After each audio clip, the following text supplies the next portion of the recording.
मैंने बोला था कि हम सोर्सेस ऑफ हिस्ट्री को अलग से कवर करेंगे। हिस्ट्री के एविडेंसेस हमें हिस्ट्री के कुछ सोर्सेस से देखने को मिलते हैं और मेजरली ये दो टाइप में डिवाइडेड है। First one is the literary sources and second one is the archaeological sources. लिखे गए जितने भी सोर्सेस हैं जो हमें इंफॉर्मेशन बताते हैं इंडियन एंशिएंट हिस्ट्री के बारे में, वो है लिटरेरी सोर्सेस। उसमें क्या क्या इंक्लूड है, उसमें वैदिक लिटरेचर्स जो कि है ऋग्वेद, सामवेद, यजुर्वेद, अथर्ववेद, और साथ के साथ ब्राह्मणास, उपनिषद एंड अरण्यकास। संस्कृत लिटरेचर्स के कुछ फॉर्मेट्स हैं जो हमें देखने को मिलते हैं। पाली लैंग्वेज जो हमें बुद्धिस्ट टेक्स्ट देखने को मिले हैं, वो पाली जो है वो प्राकृत लैंग्वेज का एक फॉर्म है, ठीक है। और प्राकृत लैंग्वेज के जो लिटरेचर्स हमें देखने को मिले हैं वो हमें जैन टेक्स्ट देखने को मिले हैं जो कि संस्कृत लिटरेचर का एक पार्ट है ना। कुछ हमें फॉरेन सोर्सेस भी देखने को मिले हैं। अब लिटरेरी सोर्सेस दो टाइप के होते हैं, एक होते हैं रिलीजियस, दूसरे होते हैं नॉन रिलीजियस, ठीक है, इतना समझ आ गया। दूसरी बात, अब हम बात करते हैं आर्कियोलॉजिकल सोर्सेस। आपके इसमें कवर हो जाएंगे फॉसिल्स, प्लस आपको कुछ खोज के दौरान मिलता है वो इंस्क्रिप्शन, स्क्रिप्चर्स, न्यूमिस्मैटिक मतलब कॉइनेजेस, एपिग्राफिक, और आर्किटेक्चरल रिमेन्स। आर्किटेक्चरल रिमेन्स मतलब जो मेगालिथिक स्ट्रक्चर की हमने बात करी थी, जो ऐसे हमें स्ट्रक्चर देखने को मिलते हैं, बड़े बड़े पत्थर के रिमेन्स, या फिर कुछ महल हो गए, कुछ घर हो गए, ठीक है। जब हम खोदते हैं या कुछ हमें मिलता है, अगर वो आर्किटेक्चर कॉन्टेक्स्ट में है तो that is known as architectural remains. जैसे कि इंडस वैली सिविलाइजेशन के जो हमें वो देखने को मिले हैं, ग्रेट बाथ हो गया, ग्रेनरी हो गई, वो सब आर्किटेक्चरल रिमेन्स का एग्जाम्पल है, ठीक है। आर्कियोलॉजिकल एक्सप्लोरेशंस एंड एक्सकेवेशंस, ठीक है। जब भी हम एक्सकेवेट करते हैं या एक्सप्लोर करते हैं किसी भी चीज़ को, तो हमें ये सारे एविडेंसेस देखने को मिलते हैं। कहाँ पर? आर्कियोलॉजिकल सोर्सेस में। ये दोनों चीज़ें हमको एंशिएंट इंडियन हिस्ट्री के बारे में इंफॉर्मेशंस देती हैं, और उसी के बेस पे हम इंटरप्रेट करते हैं, रिसर्च करते हैं एंड एक्सप्लेन करते हैं। Literary sources includes literature of वैदिक, संस्कृत, पाली, प्राकृत एंड अदर, ठीक है। ये पढ़ लिया, ये पढ़ लिया, ये भी पढ़ लिया। अब लिटरेरी सोर्सेज को बेसिकली एक और तरीके से डिवाइड कर सकते हैं कि एक है इंडिजीनियस लिटरेरी सोर्सेज और दूसरे हैं फॉरेन सोर्सेज।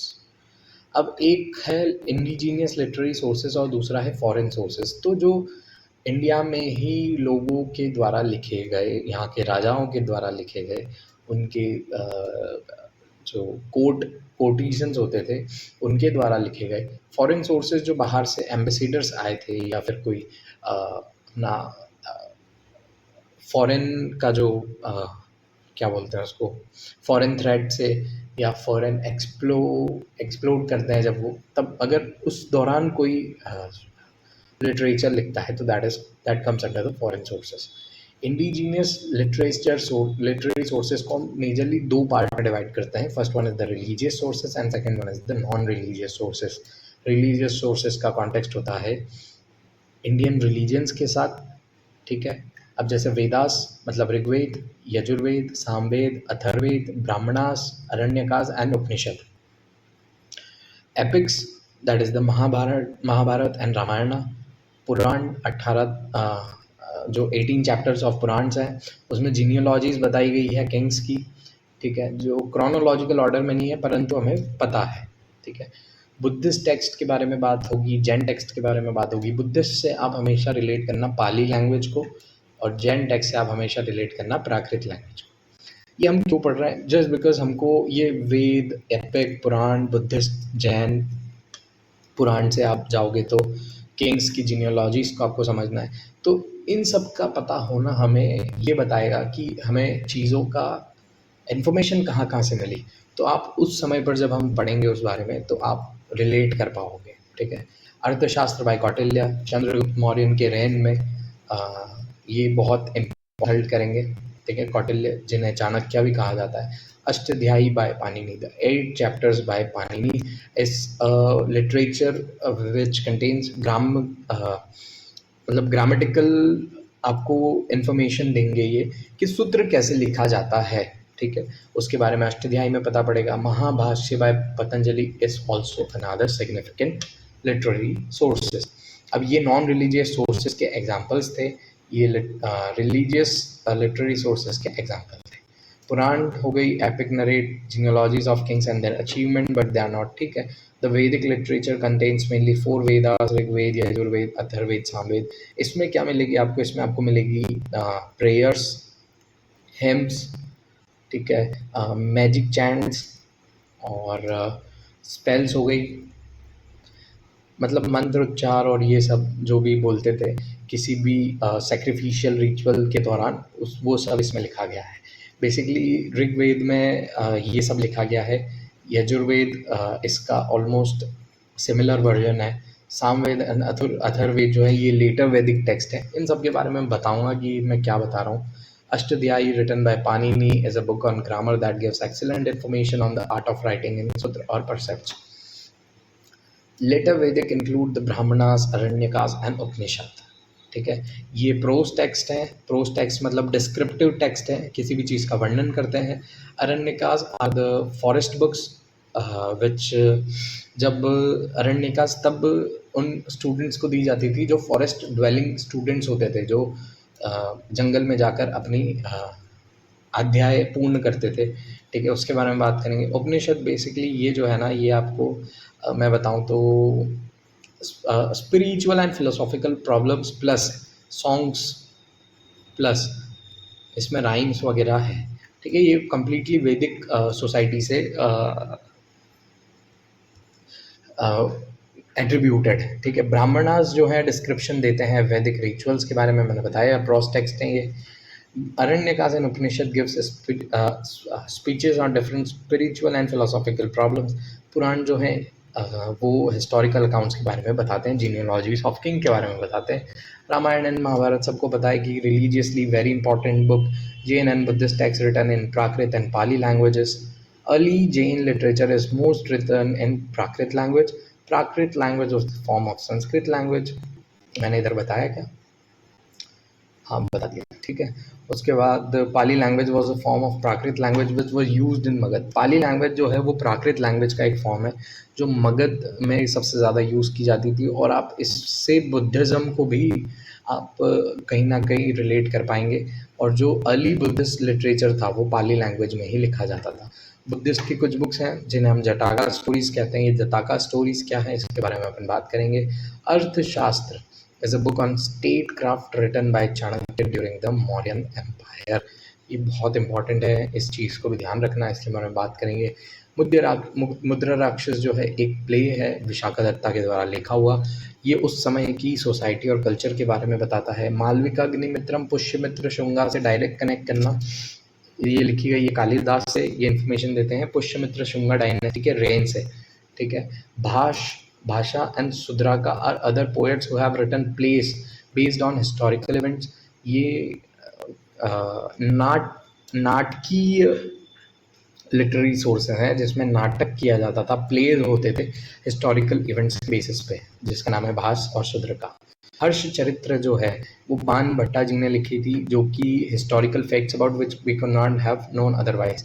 बहुत इंपॉर्टेंट कुछ ऐसे लिटरेचर्स हैं, इनके बारे में आपको एक एक करके आपको गूगल करना पड़ेगा जस्ट कि ये बेसिकली हैं किन चीज़ों के ऊपर, लेकिन हमें सिर्फ नाम, उनके राइटर्स के बारे में, और अगर कुछ एग्ज़ाम पॉइंट ऑफ व्यू से इम्पॉर्टेंट है तो उतना ही जानना बहुत ज़रूरी है, ठीक है। ज़्यादा जानना चाहो तो you can do that also, लेकिन मैं नहीं बोलूँगा कि आप वो करने बैठो, PhD करने बैठो, ठीक है।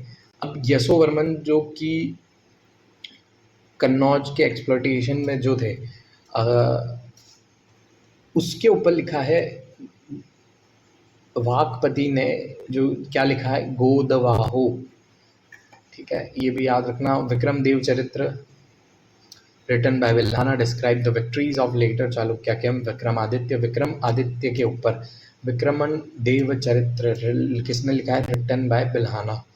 और अदर कुछ बायोग्राफिकल वर्क हैं जो बायोग्राफीज लिखी गई हैं, जैसे कुमारपाल चरित्र ऑफ जय सिन्हा, कुमारपाल चरित्र और दव्य श्रेय महाकाव्य ऑफ हेमचंद्र, हामिर काव्य ऑफ जयचंद्र, है ना। नव सहसंक चरिता ऑफ पद्मगुप्त, भोज प्रबंध बाय बिलाल, पृथ्वीराज चरित्र ऑफ चंद्र बरदई, चार बास 24, अंगुल अष्ट प्रवाह, ता ऊपर सुल्तान है मत चूके चौहान। किसी को याद हो तो, मुझे तो याद है। Ratna Raj Ratnagiri written by Kalhana. Some other.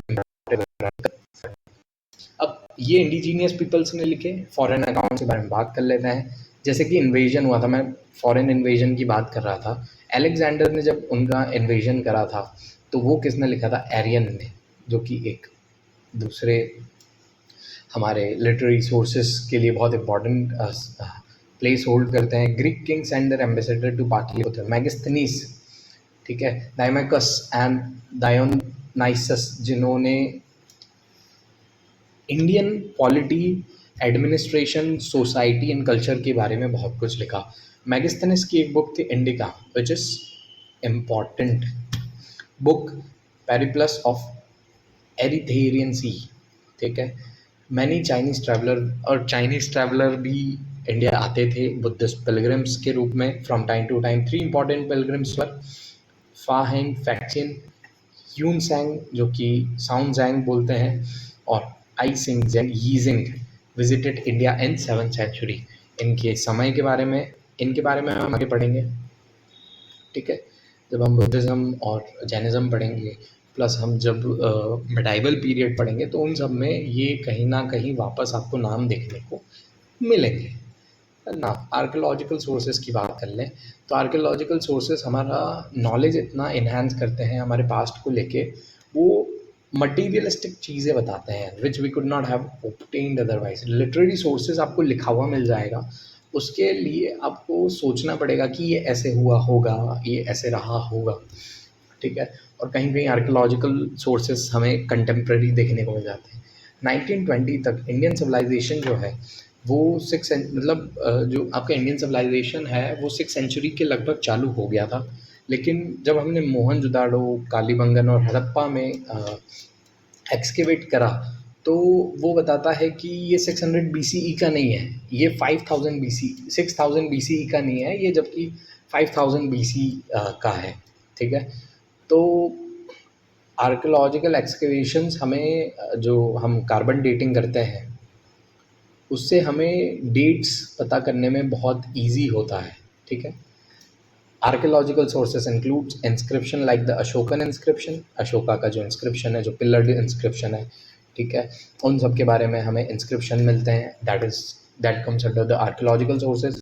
Coins like punch mark coins और gold coin from various periods of history, सिक्के, कॉइन्स, गोल्ड कॉइन्स, ये सब मिलते हैं। सील्स लाइक हड़प्पन सील्स, हमें हड़प्पा में जितनी भी सील्स मिले, बुल सील हो गई, फिर जो आपकी हॉर्न्ड सील हो गई, ये जितनी भी सील हैं ये हमें हड़प्पा से मिली है। Potteries from different periods, NBPW, PGW, painted grey ware, red on ब्लैकवेयर pottery, ये सारी चीज़ें हमें हिस्ट्री का बहुत अच्छा इन्फॉर्मेशन का सोर्सेस हैं। Excavation that leads to the finding of various potteries, monuments, temples and sculptures gives us information about the ancient Indian history। ये सिर्फ जनरल इंट्रोडक्शन था कि हम सोर्सेज ऑफ हिस्ट्री में क्या क्या चीज़ें इंक्लूड करते हैं, सोर्सेज ऑफ हिस्ट्री में हम क्या क्या लिख सकते हैं, हम हमारे आंसर्स में क्या क्या इंक्लूड कर सकते हैं, आप कौन कौन सी चीज़ को किस किस चीज़ से रिलेट कर पाओगे, वो हमने इस पर्टिकुलर वीडियो में देखा। बहुत शॉर्ट वीडियो है, तो एक क्रिस्प नोट बना लो जिसको आप रिगरस रिविजन करके आप वो आपकी जो प्रिपरेशन है उसे बहुत अच्छा स्ट्रेंथन या कॉन्क्रेटाइज कर सकते हो। कुछ भी डाउट हो तो do let me know in the comment section. बाकी लाइक करो, वीडियो शेयर करो उनको जो कि इसी रिलेटेड कुछ पढ़ रहे हों, and subscribe the channel for the more videos like this. हम एक सीरीज़ भी कवर कर रहे हैं इसी के साथ साथ, एंशिएंट हिस्ट्री के ऊपर, वो कम्प्लीटली बेस्ड है। एंड सब्सक्राइब करो यार, ठीक है। तब तक के लिए जय हिंद, जय भारत, खूब सारा रिविजन करो एंड खूब पढ़ो।